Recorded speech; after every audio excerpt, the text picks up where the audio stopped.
Welcome and thanks for joining us for today's webinar, School Travel Planning 101. My name is Kim Herperger and I'll be your host today. Before we get started, I'd like to introduce our speakers. As Manager of Community Mobilization for Saskatchewan Emotion, Marnie Sinclair carries out her passion for increasing physical activity. During her time with the Red Cross, she gained extensive experience working with staff, volunteers, and communities. Marnie is Saskatchewan's representative on the National Active and Safe Routes to School initiative and leads Saskatchewan Emotion's School Travel Planning Project. Kathy Krzyzanowski has held her dream job leading the Saskatchewan Emotion team since its launch in 2003. She's known for leading simple, innovative solutions to complex problems. Her professional and volunteer contributions to the physical activity sector have included work with the National Coalition for Active Living, Participaction, City of Regina, YMCA, Boys and Girls Clubs, and the Active Healthy Kids Canada Board of Directors. With that, I'll turn the mic over to Kathy, who will handle the first section of the webinar. Thanks very much, Kim. Here's what we'll be covering today. I'm going to start by telling you a little bit about Saskatchewan in Motion and our approach to getting kids more active. I'll also discuss the link between physical inactivity and walking to school. Then I'll turn it over to Marnie, who will talk about the benefits of school travel planning, steps in the process, and keys to success. So let me begin by speaking about Saskatchewan in Motion and how school travel planning fits into our mandate. National guidelines say that kids need at least 60 minutes of moderate to vigorous physical activity every day, and more is better.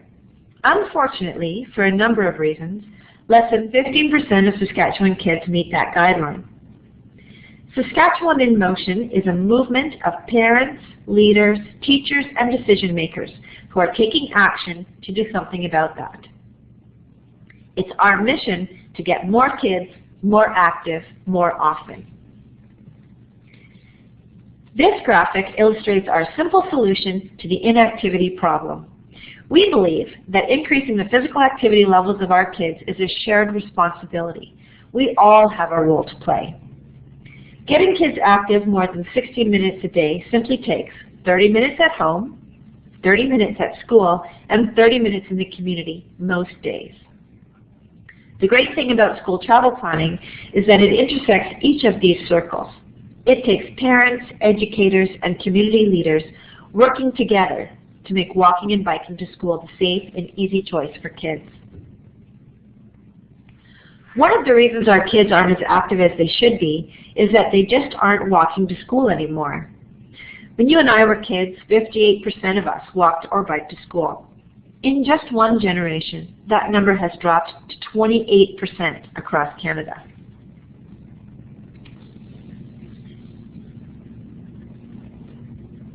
Would you say then that there's a direct correlation between kids not walking to school and the trend toward physical inactivity? Absolutely. The vast majority of Saskatchewan families are choosing not to walk or bike to school, despite the fact that it's one of the easiest ways for kids to move every day.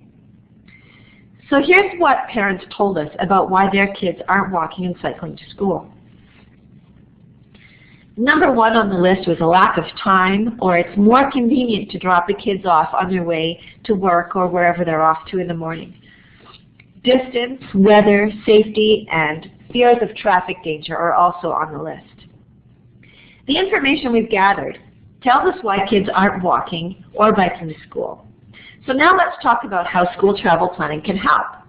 Before I turn things over to Marnie to go over the process itself, we're going to play a short video that gives you STP in a nutshell.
Thanks, Kathy. Now, before we move on to Marnie, I just want to point out to everybody that this video and several others are available on Saskatchewan Emotion's website to help you promote walking to school in your community. Now, over to you, Marnie. Thank you, Kim. As the video mentioned, school travel planning brings community partners together to identify and address reasons why kids aren't using active travel to get to school. There's a lot of evidence from around the world to show that this process works to decrease traffic around schools and get more kids to walk, bike, skate, or scoot to school. School travel planning addresses concerns about traffic danger and personal safety. Also, when we reduce traffic around schools, we see reduced greenhouse gas emissions. And of course, walking and biking is good for kids' health and well-being. We all know that moving more has many benefits, including decreased risk of obesity and chronic disease. But the reduced traffic means cleaner air, which helps also alleviate asthma and other air quality-related ailments. And of course, teachers will tell you that students who walk or bike to school arrive more alert and ready to learn. There's a lot of research to back this up as well. During our pilot, surveys revealed that parents who walk with their children to school are twice as likely to report feeling happy on the trip to school as opposed to parents who drive. On the other hand, parents who drove their kids to school reported feeling significantly more rushed. As Mark mentioned in the video, it's not just students and their families who benefit from school travel planning. The whole community does too. When it becomes safer for kids to use active travel, schools may start to see reduced busing costs. Municipalities may see less need for police or engineering interventions once you address congestion issues at a school, and the principals can spend a lot less time dealing with traffic-related complaints. Once the issues are addressed, the result is a more walkable and safe community in general, and that in turn encourages more walking and biking. And finally, when we make walking and biking to school the safe and easy choice, we help kids establish healthy, lifelong habits. So we've touched on the reasons why families don't walk to school and some of the reasons why they should. But how do we get more kids walking and biking to school? Part of the answer lies in school travel planning.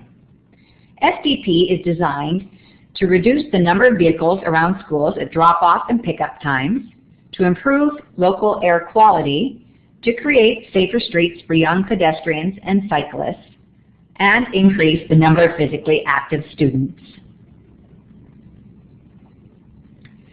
School travel planning is a 5-step process that's including the school and community partners with support from Saskatchewan Emotion.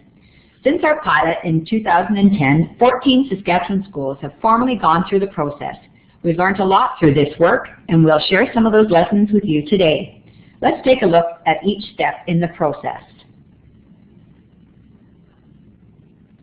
One of the keys to success is having a broad base of community stakeholders involved in the process.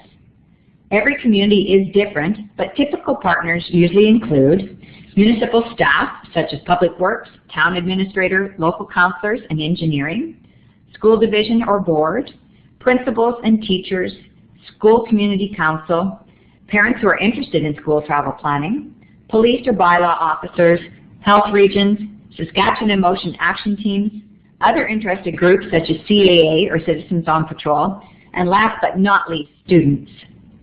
Some of these folks will be part of our STP working group and actively involved throughout the process. Some, such as Public Works, might come to the table at certain points to provide their expertise. And others will be decision makers involved in improving recommendations from the working group. The important thing is to have a diverse group involved. In most communities, we have this broader team of community partners as well as a smaller working group that puts it in a more concentrated effort. That working group generally consists of the principal, school community council members, parents, and the STP coordinator if there is one. Most communities who take on STP put a coordinator in place. While this isn't essential, having a coordinator has proven to make a big difference for our pilot communities. The scope of a coordinator's role varies depending on what the community partners decide they need, but it generally includes facilitating meetings, organizing data collection, overseeing communication and promotion, coordinating development of action plans, drafting the school travel plan, and monitoring implementation. The role of coordinators' involvement with schools varies. Some visit schools and engage directly with students on a regular basis, and others are more hands-off, allowing the school's champions to spearhead student engagement activities. Here's a list of the tools available at saskatchewanemotion.ca to help you get started. And of course, we're always available to provide advice and assistance as well.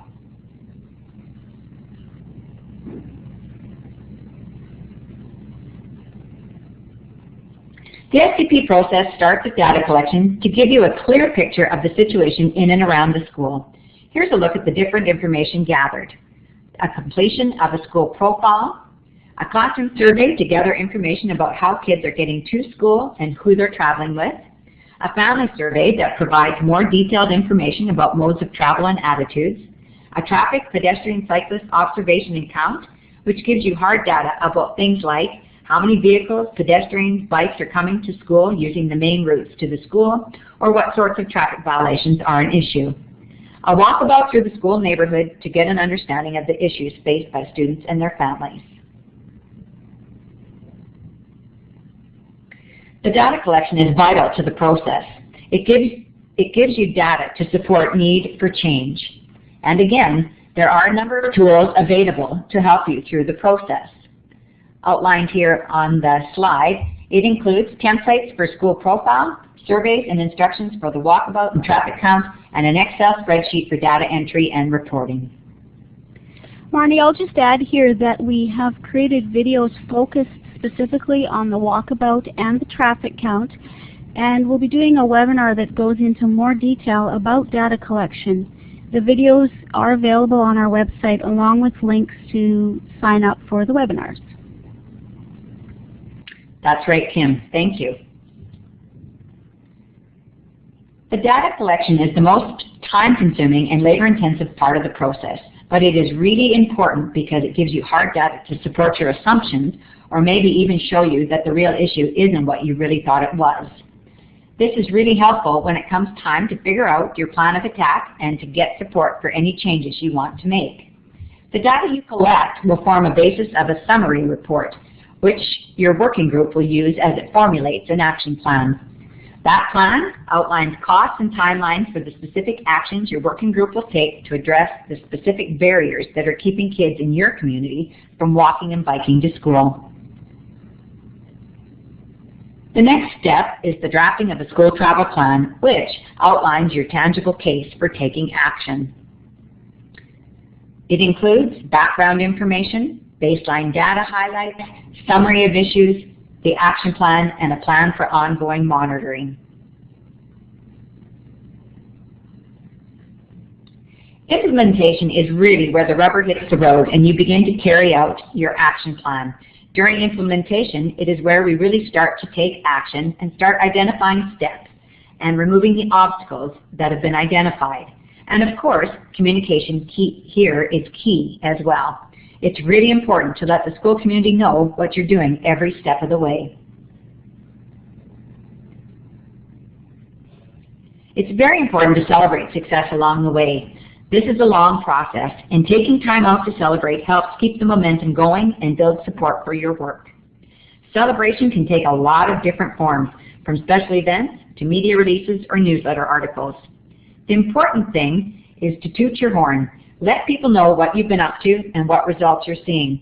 This is also a great way to get the students involved. And of course, don't forget to thank folks who have helped along the way. A public pat on the back can be a big motivator. As I mentioned, this is a long process. The original push takes about 2 years. The monitoring phase includes follow-up data collection so that you can make comparisons to your baseline data. We recommend, for example, that you hold traffic counts in different seasons and repeat both surveys after you've made some changes. It is also important to continue communicating successes and adjusting your plans as necessary. So that's the process, but STP isn't just about the process. It's about making changes that encourage more kids to walk or bike to school. What kinds of things? Well, we know from Saskatchewan Emotion's work to increase physical activity that changes to policy and physical environment often have the biggest impact.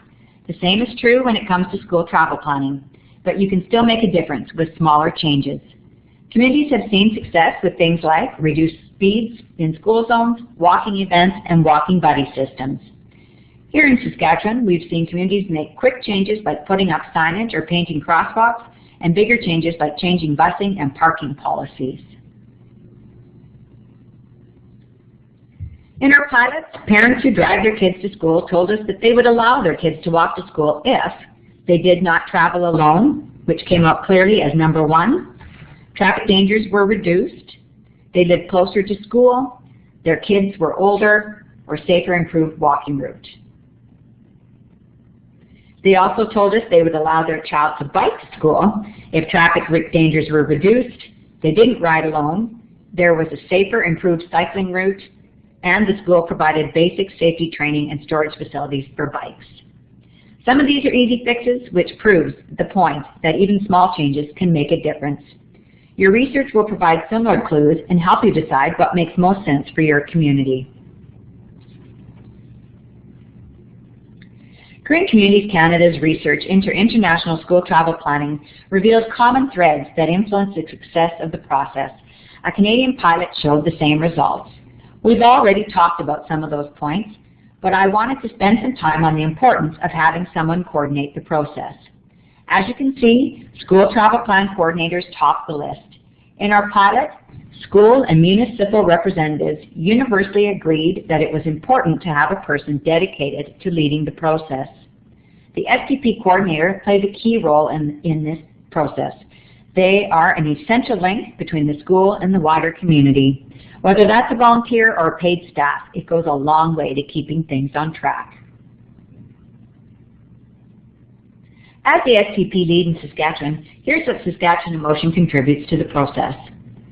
We assist with helping to create awareness of the issue, help to bring partners together, provide tools and information, support to communities taking on the process, and of course sharing stories, best practices, and other information.